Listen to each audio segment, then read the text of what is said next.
Hi everyone, and welcome back to the CSUF Department of Kinesiology Road to DPT video series, where we answer some of your most commonly asked questions about the journey to becoming a DPT. This will be the last video in our series where we're going to put together all of the information from our previous videos and talk about the application process and going to DPT school. Let's get started.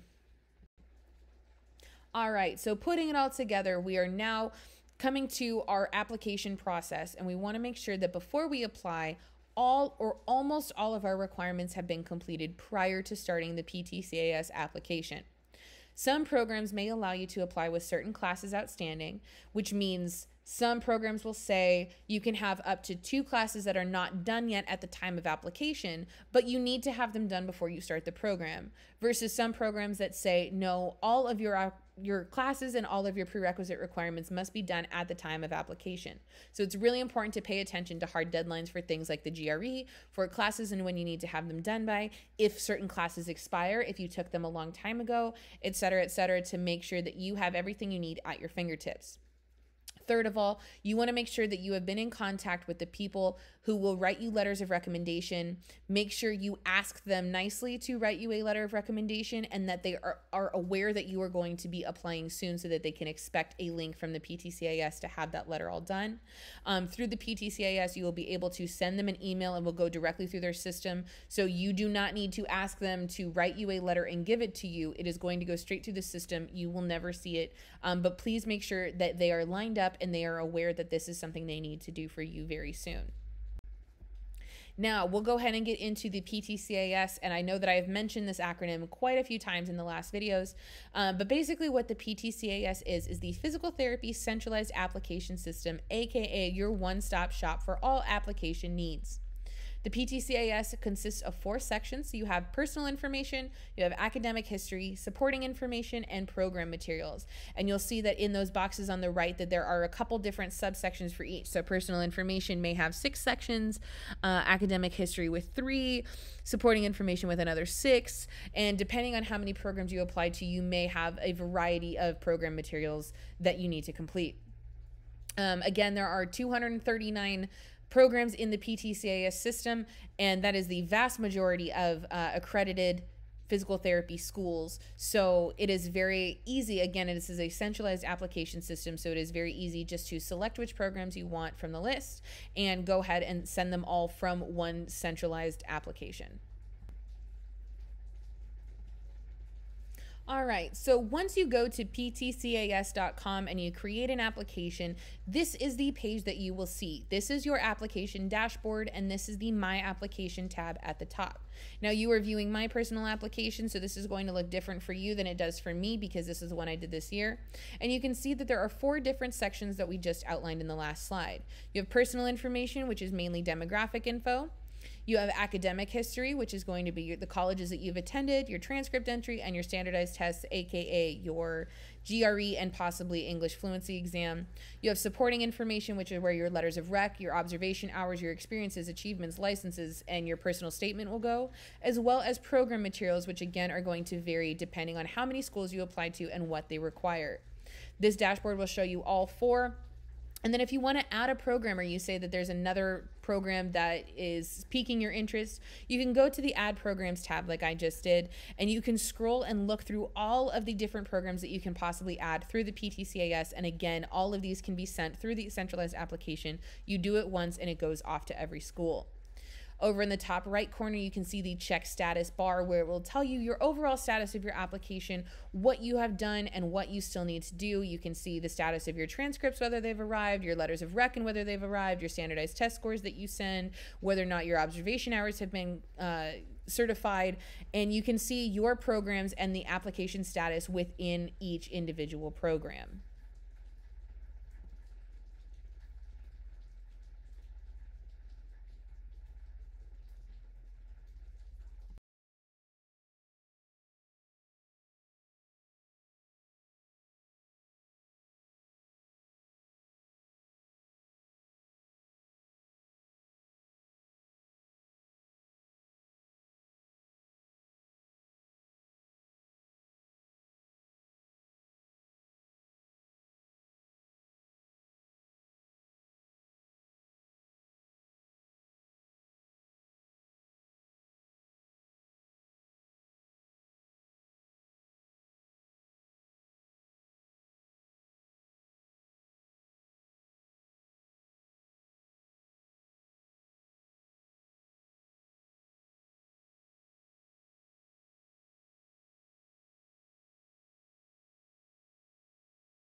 All right, so just another quick recap of what is included for the application itself. The first section is the personal information, which includes your demographics, your parents' information, your citizenship info, your socioeconomic standing, etc. The second section will be your academic history, including which colleges you've attended. So if you started at a school and you transferred, or if you did your requirements at a different school than Cal State Fullerton, all of those colleges will be represented, and your transcripts will need to be sent from each school, as well as your standardized tests, including the GRE and possibly the English fluency exam if you're an international student. The third section will be the supporting information, which again includes your references / letters of rec, your observation and clinical hours. This will need to be certified by a licensed physical therapist under whom you did your hours. Your experiences and achievements, any clubs that you were part of, any honors or awards that you've gotten, any sort of accolades where you get to brag about yourself, basically, any other job history that you've had, any sort of research experience that you've done, any additional, again, resume kind of bragging points will go in your experiences and achievements. You'll have a section for your licenses and certifications. So for instance, if you decided to do you were an EMT, or you have a CPR or BLS certificate, this is where you get to put that. And lastly, in supporting information is your personal statement, which is obviously a very big deal. We will talk about that on the next slide. The last option, or the last section, is going to be your program materials, which again are school-specific extras such as supplemental questions, additional essays, anything that each school and program requires from you. So that is going to vary depending on how many schools you apply to and what they independently require. The personal statement is a very big part of the application, and one that a lot of people do not put enough time and diligence into. The PTCAS prompt, which is the question that every single applicant answers, changes every couple of years, but is generally left intentionally vague to make sure that you have the chance to explain why you would make a great PT. Now, something to remember when you're writing your personal statement is that everybody wants to help people, right? Everybody wants to make a good difference in the world. Everybody wants to help people. And everyone in this applicant pool has competitive statistics. So just based on those alone, that is not enough to set you apart from the rest of the group. This personal statement is your chance to tell them about you. Show them why and how you have arrived here at this conclusion to say, I am going to be a wonderful physical therapist. Here are my reasons. Again, going back to our introduction video, talking about what are your reasons for wanting to be a PT, for knowing that this is the career path for you. This is where you get to tell your schools, why should they choose you? Why should they choose you instead of somebody else who also has good grades and who also wants to help people and who also has all these test scores? Why you? And this is the best part of the thing, the best part of the personal statement, because this is where you are an expert. You are an expert on yourself, and you get to share all of that information with these schools and help them get to know you. A personal statement can obviously make or break your application, so it's very important that you do your best. You make sure that you give this enough time to write. You're not trying to write it overnight. I know we have all been in there in class when professors say you can't do this the night before and you say, watch me.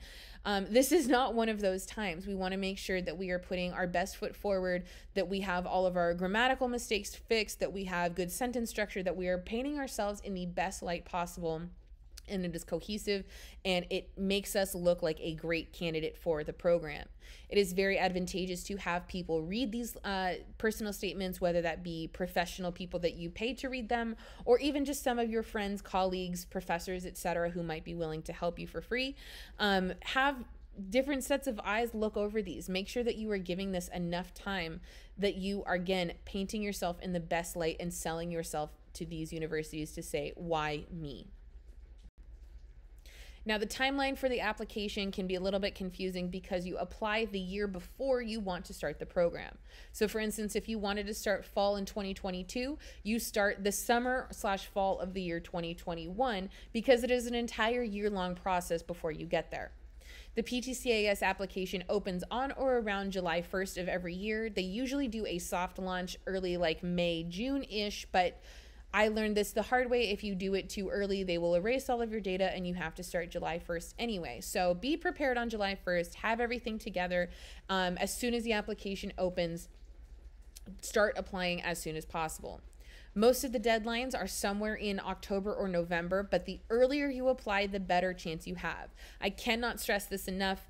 There were many schools that had early decisions similarly to when you probably applied for undergrad, where you say that this is early decision. If you get in, you automatically commit here. A lot of schools have done away with that, but it is still very, very, very prominent that the earlier you apply, the better chance you have at getting into one of your selected schools. So again, please be prepared. Have everything ready to go before you start your app. So that way, once you get going, you can put everything in, and the only things you have to wait on are your letters and your transcripts.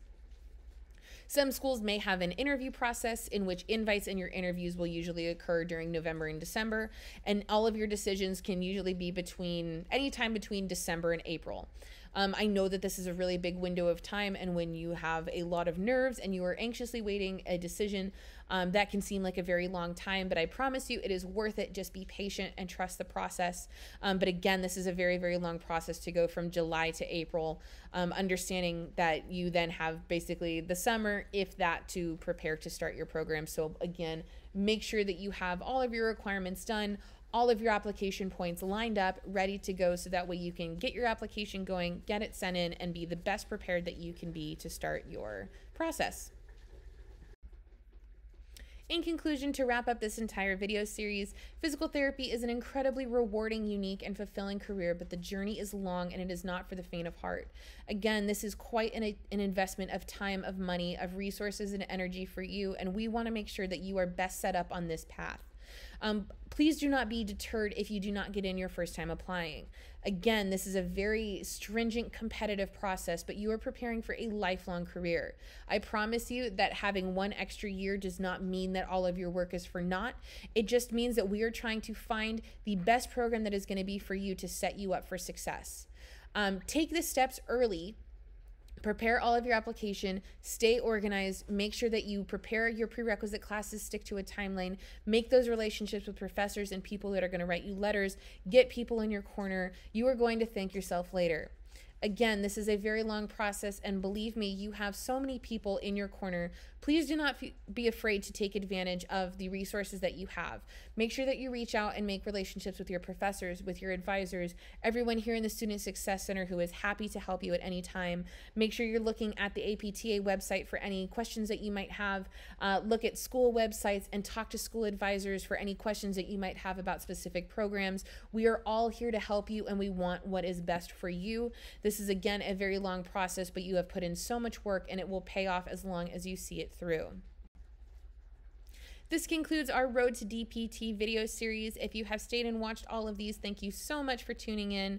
We hope this answers many of the questions that you may have had, but please, if there is anything else that we can help you with, all of us here at the Student Success Center are happy to answer any of your questions and help facilitate this process from you. And from everybody here at CSUF, best of luck going forward.